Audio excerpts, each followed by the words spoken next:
দীর্ঘ ১০ বছর স্বৈরাচার সরকারের নির্যাতন ও মামলার শিকার হয়ে দেশ ত্যাগ করেছিলেন সাবেক আইএফআইসি ব্যাংকের চেয়ারম্যান, এলআর গ্রুপের চেয়ারম্যান ও আরটিভির পরিচালক লুৎফর রহমান বাদল।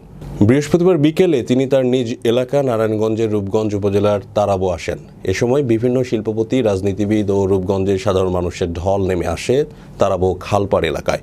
পরে লুৎফর রহমান বাদলকে গণসংবর্ধনা দেওয়া হয়। অনেকেই আবেগে আপ্লুত হয়ে পড়েন তাকে দেখে, যেমন মনে হয়েছিল রূপগঞ্জের সাধারণ মানুষের মাঝে স্বস্তি ফিরে এসেছে। রূপগঞ্জের মানুষের ভালোবাসায় সিক্ত হয়ে তিনি সকলের উদ্দেশ্যে বলেন, তিনি কৃতজ্ঞ রূপগঞ্জের মানুষের কাছে যারা সবসময় সাহস জুগিয়েছেন। তবে তিনি কোনো রাজনৈতিক পরিচয় আসেননি। তিনি বলেন, ব্যক্তিগতভাবে রূপগঞ্জের মানুষের সেবা করে যাবেন।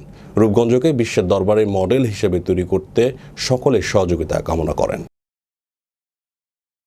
বাট আজকে আপনারা অনেকক্ষণ ধরে ধৈর্য ধরে সবার কথাবার্তা শুনেছেন।